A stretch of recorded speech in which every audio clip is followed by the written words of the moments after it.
ಯೇಸುವಿಗೆ ಸ್ತೋತ್ರ.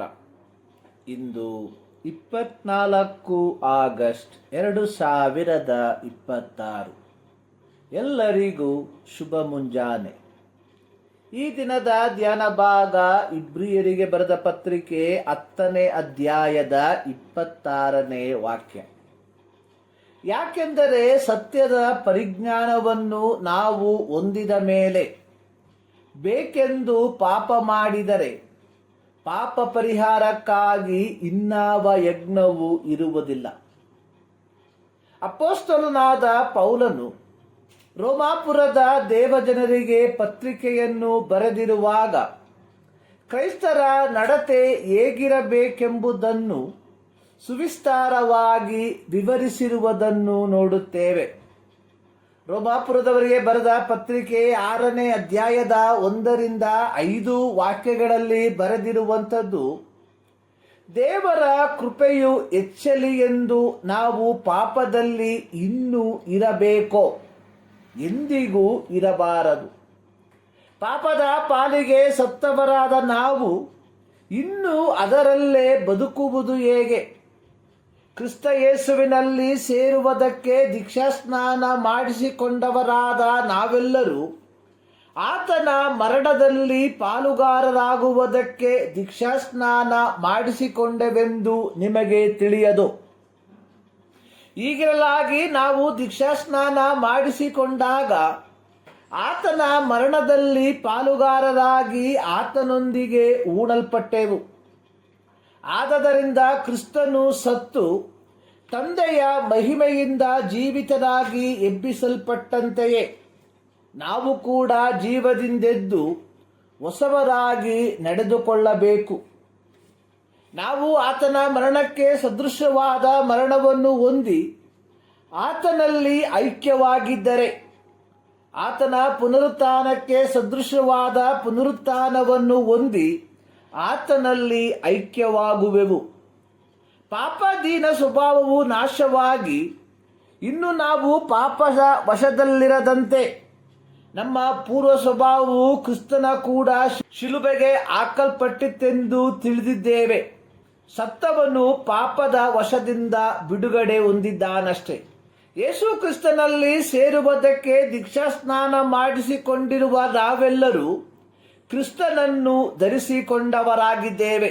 ಕ್ರಿಸ್ತನನ್ನು ಧರಿಸಿಕೊಂಡಿರುವ ನಾವುಗಳು ಪಾಪದ ಪಾಲಿಗೆ ಸತ್ತವರು, ದೇವರಿಗಾಗಿ ಜೀವಿಸುವವರು ಆಗಿದ್ದೇವೆ. ಹೀಗಿರಲಾಗಿ ಪಾಪದ ಪಾಲಿಗೆ ಸತ್ತವರು ತಿರುಗಿ ಎಂದಿಗೂ ಪಾಪ ಮಾಡಬಾರದು. ಸುವಾರ್ತೆಯನ್ನು ತಿಳಿದಿರುವ ವ್ಯಕ್ತಿ, ದೈವಿಕ ಆಶೀರ್ವಾದಗಳನ್ನು ಅನುಭವಿಸಿರುವ ವ್ಯಕ್ತಿ ಎಂದಿಗೂ ಕ್ರಿಸ್ತನನ್ನು ತಿರಸ್ಕರಿಸುವುದಿಲ್ಲ. ಒಂದು ವೇಳೆ ತಿರಸ್ಕರಿಸುವವನಾಗಿದ್ದರೆ ಅಂಥವನು ದೈವಿಕ ಮಾರ್ಗದಲ್ಲಿ ನಡೆಯುವುದಕ್ಕೆ ಮನಸ್ಸಿಲ್ಲದೆ ತನ್ನ ಸ್ವಂತ ಚಿತ್ತದ ಪ್ರಕಾರ ಜೀವಿಸುವುದಕ್ಕೆ ಬಯಸುವ ವ್ಯಕ್ತಿಯಾಗಿರುತ್ತಾನೆ. ಯಹೂದ ಕ್ರೈಸ್ತರು ಯೇಸು ಕ್ರಿಸ್ತನನ್ನು ಅಂಗೀಕರಿಸಿದ ತರುವಾಯ ಹಿಂತಿರುಗಿ ಯಹೂದ ಪಾರಂಪರ್ಯಕ್ಕೆ ಮರಳಲು ಯೋಚಿಸುವವರಾದರು. ಯೇಸು ಕ್ರಿಸ್ತನ ಶಿಲುಬೆಯ ಮರಣ ಹಾಗೂ ಪುನರುತ್ಥಾನದ ತರುವಾಯ ಇಡೀ ಮನುಕುಲಕ್ಕೆ ಯೇಸು ಕ್ರಿಸ್ತನ ಮೂಲಕವಲ್ಲದೆ ರಕ್ಷಣೆಗೆ ಬೇರೆ ಯಾವ ಮಾರ್ಗವೂ ಇರಲಿಲ್ಲ. ಪಂಚಾಶತಮದ ತರುವಾಯ ಪೇತ್ರನು ಯಹೂದ್ಯ ಧಾರ್ಮಿಕ ನಾಯಕರುಗಳನ್ನು ಉದ್ದೇಶಿಸಿ ಹೇಳಿರುವಂಥದ್ದು, ಬರಬೇಕಾದ ರಕ್ಷಣೆಯು ಇನ್ನಾರಲ್ಲಿಯೂ ಸಿಕ್ಕುವುದಿಲ್ಲ. ಆ ಹೆಸರಿನಿಂದಲೇ ಹೊರತು ಆಕಾಶದ ಕೆಳಗೆ ಮನುಷ್ಯರೊಳಗೆ ಕೊಡಲ್ಪಟ್ಟಿರುವ ಬೇರೆ ಯಾವ ಹೆಸರಿನಿಂದಲೂ ನಮಗೆ ರಕ್ಷಣೆಯಾಗುವುದಿಲ್ಲ. ಅಪೊಸ್ತಲರ ಕೃತ್ಯ 4ನೇ ಅಧ್ಯಾಯದ 12ನೇ ವಾಕ್ಯ. ಇಬ್ರಿಯ ಪತ್ರಿಕೆ 6:6ರಲ್ಲಿ ಇಬ್ರಿಯ ಗ್ರಂಥಕರ್ತವು ಯಹೂದ ಕ್ರೈಸ್ತರನ್ನು ಉದ್ದೇಶಿಸಿ ಹೇಳಿರುವಂಥದ್ದು, ಒಂದು ಸಾರಿ ಜ್ಞಾನ ಪ್ರಕಾಶದಲ್ಲಿ ಸೇರಿ ಪರಲೋಕದಿಂದಾದ ದಾನದ ಅನುಭವವನ್ನು ಹೊಂದಿ ಪವಿತ್ರಾತ್ಮ ವರದಲ್ಲಿ ಪಾಲುಗಾರರಾಗಿ ದೇವರ ವಾಕ್ಯದ ಶ್ರೇಷ್ಠತೆಯನ್ನು ಮುಂದಣ ಯುಗದ ಮಹತ್ವವನ್ನು ಅನುಭವಿಸಿದವರು ಭ್ರಷ್ಟರಾದರೆ ಅವರಲ್ಲಿ ತಿರುಗಿ ಮಾನಸಾಂತರ ಹುಟ್ಟಿಸುವುದು ಅಸಾಧ್ಯ. ಎರಡು ಪೇತ್ರ 2ನೇ ಅಧ್ಯಾಯದ 20ನೇ ವಾಕ್ಯದಲ್ಲಿ ಪೇತ್ರನು ಬರೆದಿರುವಂಥದ್ದು, ಕರ್ತನೂ ರಕ್ಷಕನೂ ಆಗಿರುವ ಯೇಸು ಕ್ರಿಸ್ತನ ವಿಷಯವಾದ ಜ್ಞಾನ ಹೊಂದಿ ಲೋಕದ ಮಲಿನತ್ವಗಳಿಗೆ ತಪ್ಪಿಸಿಕೊಂಡವರು ತಿರುಗಿ ಅವುಗಳಲ್ಲಿ ಸಿಕ್ಕಿಕೊಂಡು ಸೋತು ಹೋದರೆ ಅವರ ಅಂತ್ಯಸ್ಥಿತಿಯು ಮೊದಲಿಗಿಂತ ಕೆಟ್ಟದಾಗಿದೆ. ಇದೇ ಅಧ್ಯಾಯದ 22ನೇ ವಾಕ್ಯದಲ್ಲಿ ಪೇತ್ರನು ಹೇಳಿರುವಂಥದ್ದು, ಅಂಥವರು ನಾಯಿ ತಾನು ಕಕ್ಕಿದ್ದನ್ನು ನೆಕ್ಕುವುದಕ್ಕೆ ತಿರುಗಿಕೊಂಡಿತು ಮತ್ತು ತೊಳೆದ ಹಂದಿ ಕೆಸರಿನಲ್ಲಿ ಹೊರಳುವುದಕ್ಕೆ ಹೋಯಿತು ಎಂಬ ಗಾದೆಗೆ ಸರಿಯಾಗಿ ನಡೆಯುವವರಾಗಿದ್ದಾರೆ. ಇಂದು ಕ್ರೈಸ್ತ ಸಭೆಗಳಲ್ಲಿ ಪಾಪದ ಅರಿಕೆಯ ಪ್ರಾರ್ಥನೆ ಆರಾಧನೆಯ ಒಂದು ಭಾಗವಾಗಿದೆ.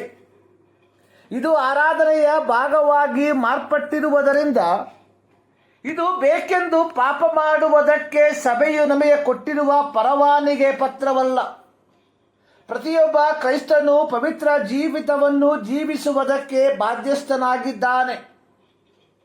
ಪೇತ್ರನು ತನ್ನ ಪತ್ರಿಕೆಯಲ್ಲಿ ಬರೆದಿರುವಂಥದ್ದು, ನಿಮ್ಮನ್ನು ಕರೆದಾತನು ಪರಿಶುದ್ಧನಾಗಿರುವ ಪ್ರಕಾರವೇ ನೀವು ವಿಧೇಯರಿಗೆ ತಕ್ಕಂತೆ ನಿಮ್ಮ ಎಲ್ಲ ನಡವಳಿಕೆಯಲ್ಲಿ ಪರಿಶುದ್ಧರಾಗಿರ್ರಿ. 1 ಪೇತ್ರ 1:15. ಪ್ರೀತಿಯ ಕ್ರೈಸ್ತರೇ, ಒಂದು ವೇಳೆ ನಮ್ಮ ಜೀವಿತ ಪವಿತ್ರತೆಯಲ್ಲಿ ಕಾಪಾಡಿಕೊಳ್ಳದೆ ಹೋದರೆ ನಾವುಗಳು 2 ಪೇತ್ರ 2ನೇ ಅಧ್ಯಾಯದ 22ರಲ್ಲಿ ಬರೆದಿರುವಂತೆ ಜೀವಿಸುವವರಾಗಿದ್ದೇವೆ. ಈ ಮುಂಜಾನೆಯಲ್ಲಿ ಸರ್ವಶಕ್ತನಾದ ದೇವರು ಈ ಅಧ್ಯಯನದ ಮೂಲಕ ನಿಮ್ಮನ್ನು ಆಶೀರ್ವದಿಸಲಿ.